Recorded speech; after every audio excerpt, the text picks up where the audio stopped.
Thank you very much, Trouble. Always good to hear from two Fnatic players. Now I have another two Fnatic players here. Gentlemen, thank you for joining me. Did you eat something today? Did you like go in the hyperbolic time chamber in the 2 weeks since we've seen you? That was a 3-0 after, I would say, a pretty tough loss to G2. What happened today? Were you guys just on fire? Do you think BDS was a little bit under the weather? What was your impression of that series, Humanoid? I mean, I think we for sure played better than in the past weeks before. And I also think they did not really play that well.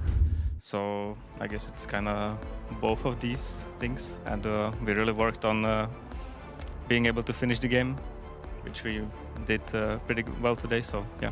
Yeah, I saw that in a couple of games, and especially in a couple of those clutch team points. Razork, you were incredibly vocal. Now, I know you've always been pretty active in comms. Is there anything that changed for you after finals or anything you were really focused on today when it came to shouting and fights, other than dropping F-bombs? Because there were a lot of those. I mean, I think I didn't change much. It's just like more like we realized that against G2, we had really strong early games, and then we were just like throwing the game because we did one mistake, and I think G2 is very good at coming back also. I think, I mean, I had this mistake with Nidalee too, probably on the mid game, but overall, I think as a team, we are working on it. So we are not doing like a lot of random fights. We are trying to set up objective and play around it. Sometimes we do good, sometimes we do wrong, but I think at least we are trying to not like fight without any sense, and then we just lose the game there, like happened against C2, probably. Yeah, and I like to see that growth and that development. I think one of the things that caught people off guard today was the priority on Yone coming in from you, Humanoid. Is that something that you put a lot of practice into to kind of bring out on stage today? How do you feel about the champ? Yeah, I mean, he got kind of buffed pretty big, I think, and he was already playable before, so I think it's, yeah, if they don't have a lot of CC, the champion is pretty OP, so I practice it a lot, and yeah. How do you feel about your individual performance today? It was just like a good, like a pop-off game for you. Game one, I felt like you were chovying in terms of CS, but it wasn't like the craziest game until that fight. Yeah, I was stealing my camps. Not stealing, they were supposed to be mine, but yeah, I mean, I was just farming most of the time, there was not much happening. I think, yeah, they were just overgrouping mid a lot, so they were giving up silent CS, so that's why I was pretty far ahead. Do you think that's, when people talk about you as a mid laner and the analysts who are behind the stages now talk about you, they talk a lot about how good you are on side lane. Do you think a lot of that comes from other players in the LEC not recognizing when they're like overgrouping? I think so. I mean, there is for sure a lot of teams that just group mid and look for a fight, and it usually actually works against most teams because it only takes one person to do a mistake in mid lane, and then it's good. But if no one gets caught, then yeah, you're gonna be behind. It's all just about avoiding random fights. It seems like every team in our league just needs to avoid random fights, if I'm learning anything. Looking a bit more big picture, Razork, you guys have had one of the most wild, like, up and down years of any, which is crazy. I know last year was even more crazy for Fnatic, but yeah, this year is crazy. Like, MSI, lose to TL, come back with a vengeance, beat everybody down, lose to TL, beat G2, lose to G2, 3-0 BDS. How are you guys as a team like handling this crazy emotional roller coaster? How does it feel for you guys looking back at the year that has led you now to this point? I mean, honestly, I think, yeah, it's kind of crazy that we are that emotional team, that we can be actually like a silver team, or we can actually be like T1 Prime. But I'm actually surprised that, yeah, that we are such a coin flip sometimes. We are working on it. But I think lately we have been really consistent on getting like these early leads. And I think it was very obvious that what we were struggling on was on like Drake setups or like Nash setups. We were just like missing steps and just ended up getting in a like bad fight, and we were just throwing the game. And I think we are working on it. And I mean, mentally, I don't know. I mean, this guy, whenever he's feeling it, he's the best player I played in my entire life. But sometimes he just feels like he's doing silver things on the mid lane. So it's not like, like I don't know how to explain it, but. It's just crazy. Marek is just crazy. Do you have a response, Marek? Because I think this is a discussion we have about you every year, man. Like, you're either like the most goated mid laner, toe-to-toe with caps, king of mid, lord of the side lane. I don't know how can I respond to this, I mean, it's probably true. Sometimes I just run it down. I mean, it's not on purpose, yeah. Is there anything different that you've noticed, right? Like in your good games, in your bad games, does it always feel the same, or is there anything that like really stands out in the games where you really pop off? I mean, I think sometimes I sleep really bad before the games, and then we're getting into the can't play nitty gritty. game. So, yeah, today I slept good, so it's Oh feeling. yeah. Message for the kids. Good sleep's important. Never forget. It's the difference between Mark being the GOAT and Mark being silver. Apparently, it's exactly. ruthless. Yeah, it's true. Well, Razork, you got Kia Player of the Series today, so congratulations. I think the Nidalee probably sealed the deal. I asked Mark how he felt about his Yone performance. How do you feel today about your performance? I think I made 2 crucial mistakes. I think first game, the bot gank was kind of obvious that Morgana was covering.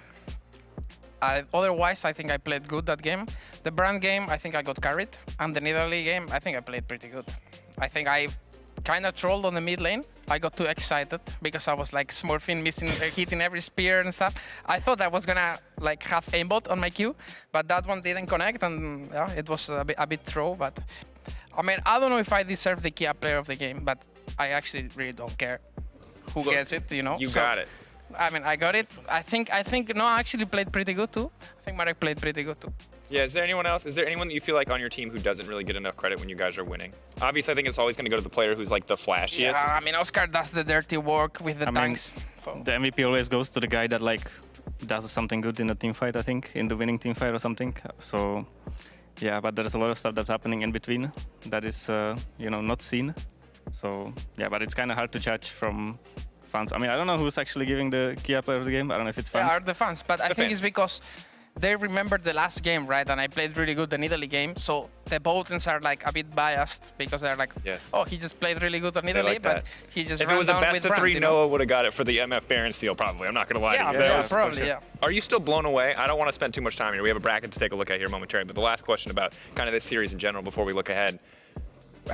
You were swearing, I know, because you were swearing a lot. How do you guys, in that game too, how did it feel to you? Because you were kind of already on the road to victory, and then randomly your 80s on the other side of Baron Pit, stealing Baron. What were you thinking in that moment?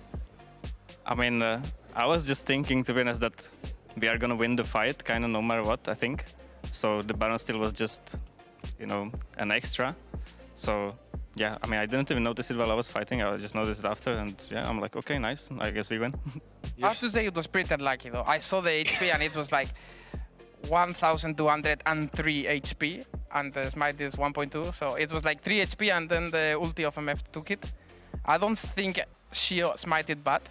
I think it was really unlucky. Yeah, I don't think he smited in the end, actually. He didn't smite? If I remember the replay correctly, then it was... Then I don't know what to say. Yeah, it might have been a little unlucky. I'm not going to quote it 100% because I remember... thought he smited actually. He smited? Well, I might have missed it in the replay then. I was pretty sure I saw it without. Either way, let's take a look at the bracket now, updating where we stand. You guys, one step closer to Worlds. Very, very close, in fact. As long as G2 join you in the finals, you're there. As long as G2 make it to the finals, you're there. Obviously, still some uncertainty because they've already secured a spot. It is top 3. I feel like, short of an MDK crazy upset, we're gearing up for another G2 rematch. Humanoid, for you, is there anything, are you focused on that match? Was there anything you're thinking about? Obviously, Razork talked about not taking bad fights. Is there anything else you're thinking about when it comes to a potential G2 rematch? I mean, I think we just have to not take it so serious because we have lost to them so many times in a row. I feel like when we play them, it's just kind of a different feeling now that we are like, oh, we lost so many times, we can't do it again, and then there's more stress. I think if we just take it easy and think it's a different team, think it's maybe Genji or something, then we will win. Yeah, for sure we'll win if it was Genji. Yeah. If we think it's Genji. Oh, I see. Is it just because it's so serious and you put so much pressure on yourself, it's just you make a big deal out of things that don't really need to be a big deal? I mean, I think so, because, yeah, I don't think we would have lost the 3 games that we lost last, or 2 weeks ago, or wherever it was, against another team. So, yeah. All right, adjust the mental. Stop maybe fighting stupid fights. Seems to be the cliff notes for all the Fnatic fans out there. Prediction for tomorrow, G2 3-0. Is MDK coming back? Anything, MDK, I mean, they're a mystery, guys. It's a Spanish team. They got here, they scraped in. Maybe a 3-1. They will throw one game, I think so too, actually. But it's okay. So you're basically saying a 3-0, but you're giving them like that they might G2 might throw a game. Yeah, I mean, I think they might just like do a random draft and have fun because I can't see Mad Lions winning, to be honest. Yeah. All right. Well, I'm gonna hope that my analysts on the desk tomorrow have a little bit like more in terms of angles for MDK to win. But congrats again, gentlemen, on the 3 over BDS. Thank you. Into the upper bracket. We'll see if it'll be G2 or MDK facing you tomorrow. That's gonna do it for us here. LEC first day of the season finals done and dusted. G2 versus MDK tomorrow to see who will face Fnatic and who will get knocked down to the lower bracket. Thank you so much for watching, and we'll see you tomorrow. The assault and battery, Lebrov with a knockup, tries to get Noah out of the situation, and the Unbreakable falls up, and Ice opens up the big guns. Can you TP, Oscar? We can fight this. Go in the tower first, maybe? Kill him. Yeah, I'm tanking. Tower. Is that, Ali? Look, do you have a position now to go, guys? Look at Morgana, guys. Morgana. One shot Morgana. Morgana is there. Casante. Go Nas after, guys. Drake and Nas, okay? Yeah, nice counter pick, brother. Using that powerful ultimate to chunk away, and he goes in. Humanoid though dashes him back with the Emperor's Divide, the outplay. Leona. Oh, Camille. You should come, Camille, guys. I stand here. Stage no. I can go to Stage. Okay, no flash. They will finish. No, take him. Oh my god, you stole it! Oh my god. There is Leona somewhere. No, go here, kill them. Leona is dead. You can play some, maybe can you go to I'm looking behind. Yeah, no bridge. Rakan, no flash, no flash, Rakan. Yeah, jump, one more jump. No jump. No flash. I kill you? I got chain. No push Alpha. No push Lila. Holy. That's my Yone, man. Like, I told you. I don't wanna die, guys. Gör that. Oh!